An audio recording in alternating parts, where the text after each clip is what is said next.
Hi, my name's Matthew Hansen. My name is Yuhu. My name is Sierra. My name is Claudia. My name is Melissa Ranjirwa. My name is Leo Rosales, and as part of World Mental Health Day, we are reading your letters.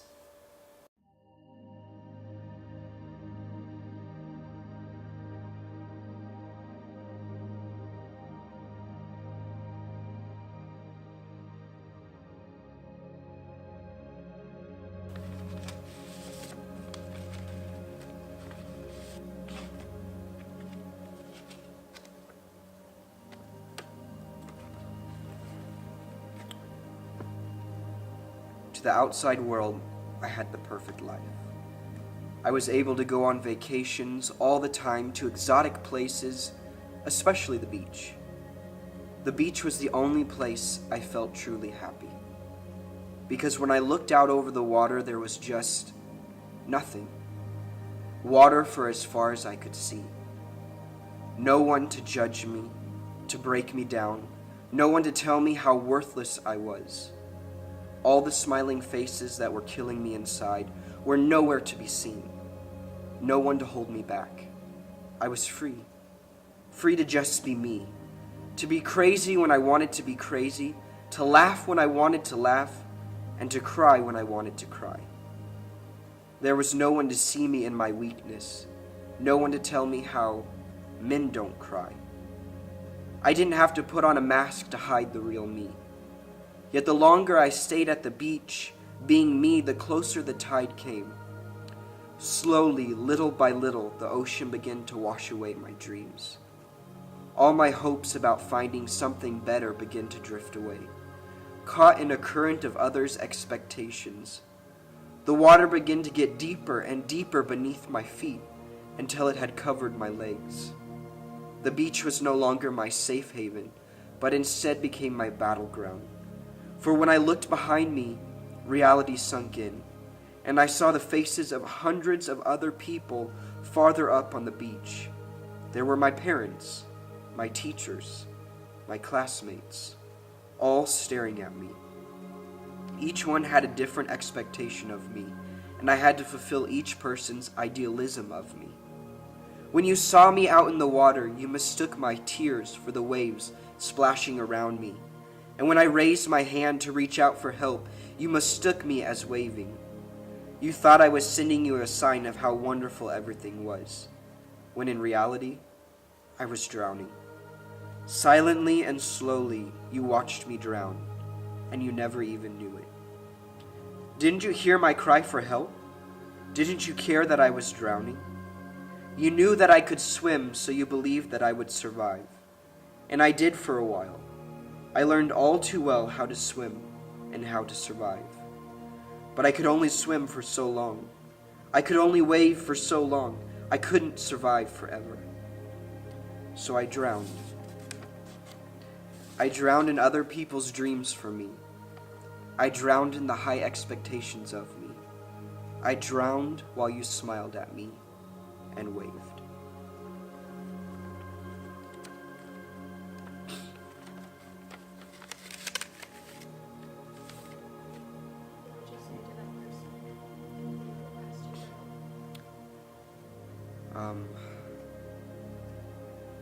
Probably don't give up. It seems overwhelming at first, but with all the challenges that life has, it also has those moments that are worth fighting for. You're never alone. It may feel like you are fighting this on your own, but there are people that care about you. Stop talking. For the first time in a long time, I'm on the break. Stop walking. I need your help because I don't trust myself to think. I don't need you to relate. Just hear what I have to say.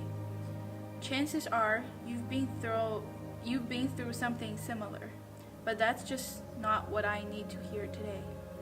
I'm having a really bad day, and I feel like tomorrow will be the same. So what's the point? See, there is a voice inside of me. Anytime I want it silent, it starts talking.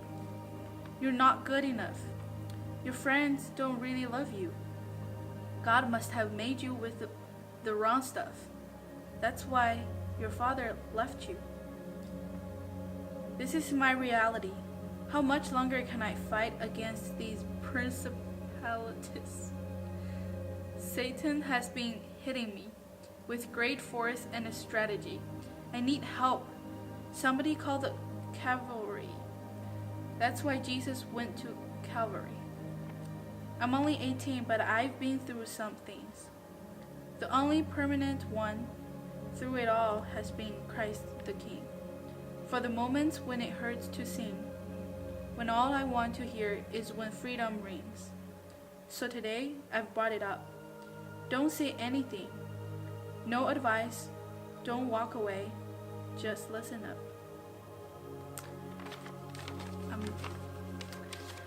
I'm really horrible with poems, but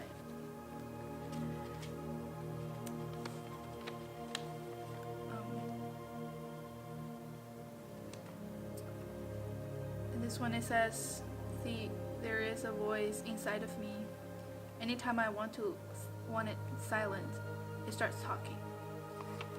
I feel like there's so many times I just cry out to God, like, just let myself stop talking.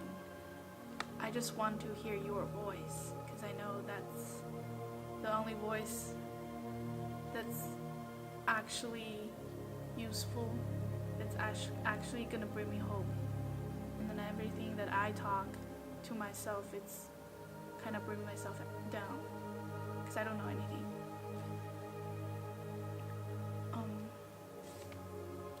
She said, I don't know if it's a she or he, but this person said I'm only 18 and I've been through some things.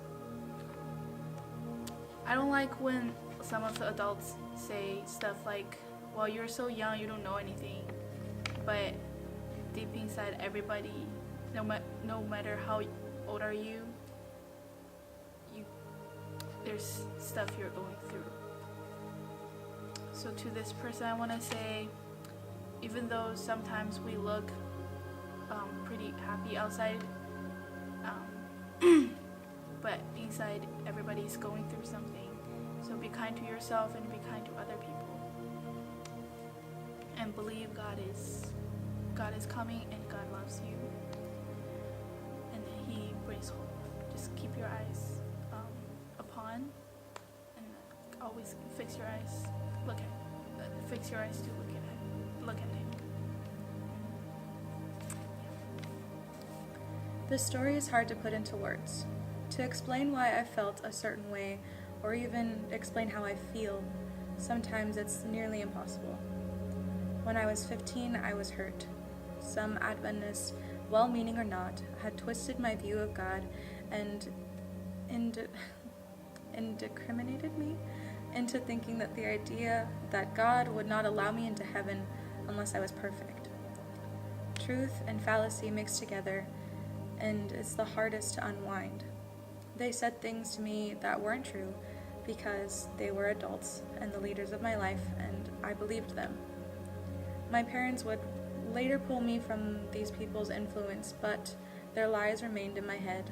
All the things that had happened that had left me hurt and finally left me depressed. I hated God.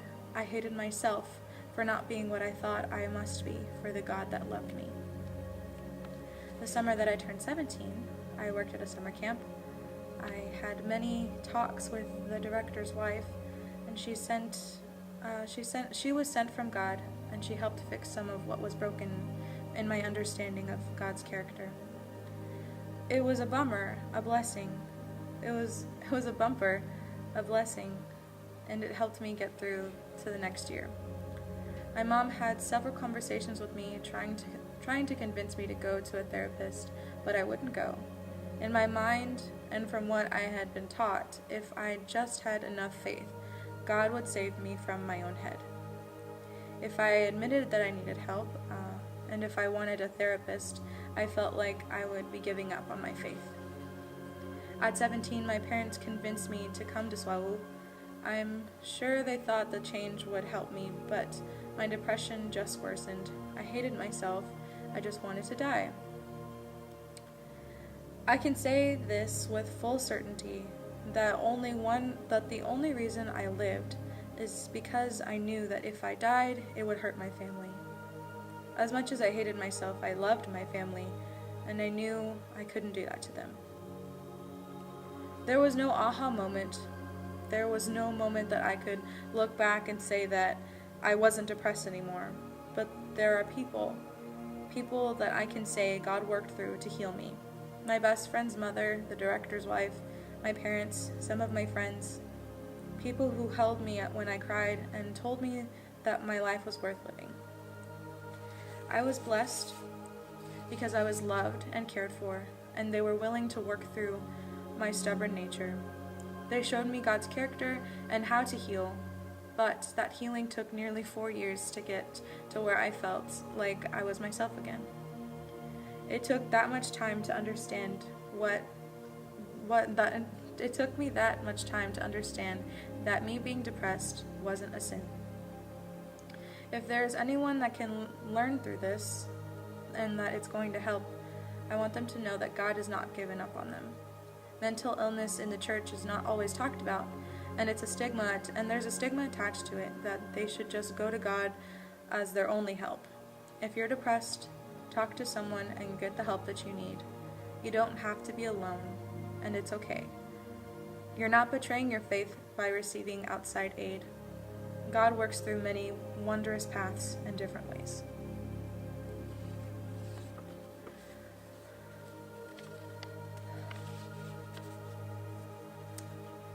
I'm really glad that this person felt that their story was worth being told and that they knew enough that there were people that cared about them, no matter what they felt like they were going through.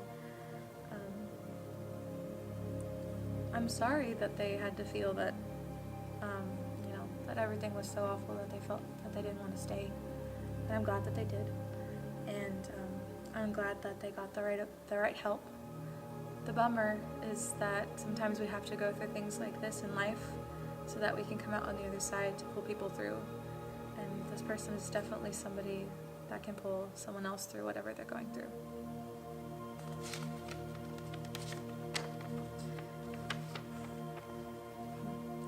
Anxiety. It's taking over me, leaves me helpless and gasping. I try to run and it grabs me, pulling me down under, bringing storm clouds and thunder. Why does it reign supreme? What could this mean? Why does it happen to me? I try to live my everyday life. It splits me in two like a knife, thinking nothing gets better and I'm destined to ruin, knowing that's not the truth and I'm just a human. But these thoughts get the best of me. I can't see all the blessings in front of me.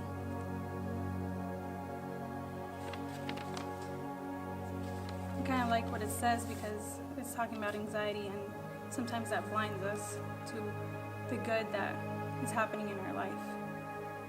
I completely agree with this letter, and we hear you, and all I can say is open your eyes and look around you, and if it helps, say 5 blessings or 5 positive things that have happened to you in that day or in that moment or maybe in the week. I would also say open up to a friend and just vent. Sometimes just venting to people or to a close friend can help. And again, we hear you, and I completely understand.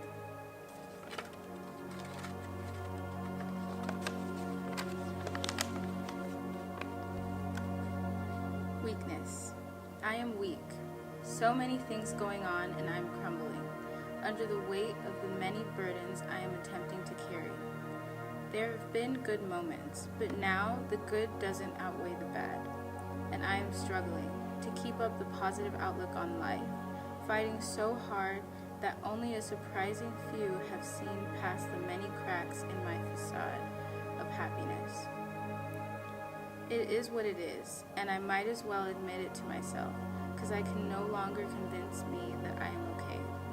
Because I am tired of the fake happy-go-lucky me, tired of not being able to just be me, tired of having to hold back on what I really want to say, that me, that fake me. I am stupid. These are my weaknesses, and I am so stupid to think that I can conquer them on my own, because I know who can help me, the one who can battle them for me, the one who can take them all from me.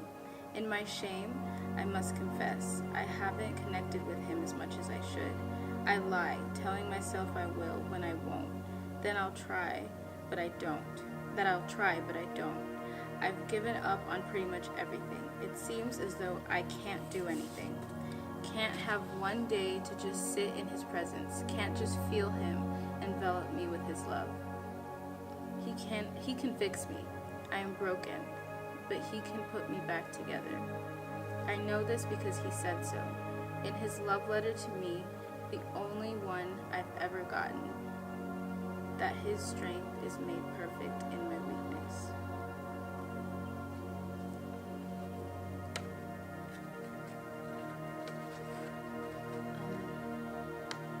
So I really want to hug this person.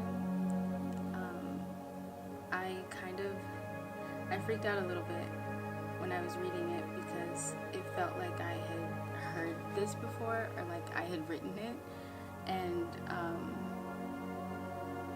that just shows how much we can relate to each other. And I just want to tell this person that they're not alone, and to keep trying, even though it seems hard to connect with God. He's always there, and he's just waiting for us to come to him. I feel heavy, ugly, disgusting. I feel useless, unwanted, unproductive, empty, cold, and sad. I feel like a burden and an annoyance, like a waste of time, space, and worry. I want to feel light. I want people to see me, but I also want to disappear. I don't deserve anything but pain.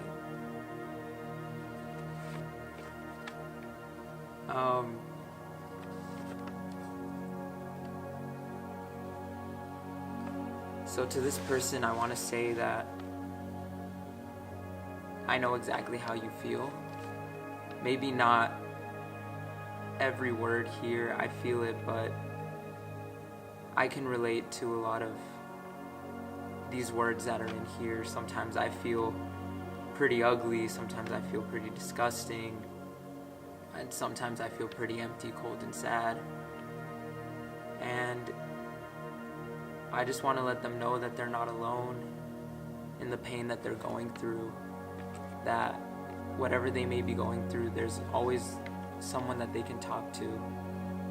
And at the end it says, I don't deserve anything but pain, but that's not true.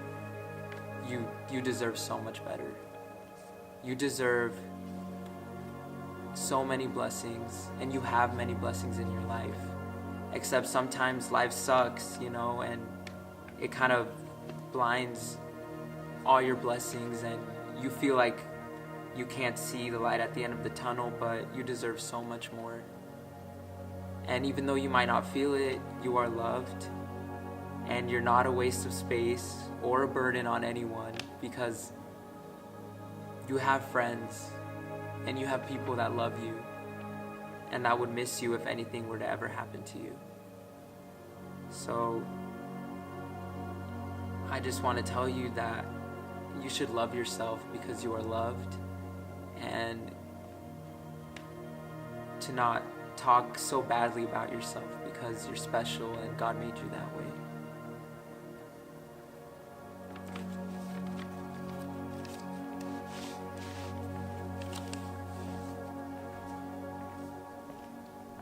So there's something that I just want to remind myself and anyone who's watching this. I recognize that I'm going to face hard times with people, and anxiety, depression, and just negative thoughts that I have every day. But I don't want to let Satan take my joy away, because I serve a powerful God, and he can pull me out of these deep pits that I'm in and embrace me. So I am not a horrible person, even though Satan tries to tell me that I am. And I am fearfully and wonderfully made, and so are you. Your story's not over yet. You are not a burden. You're not a waste of space. You are amazing, and you are wanted, and you are needed, and God loves you.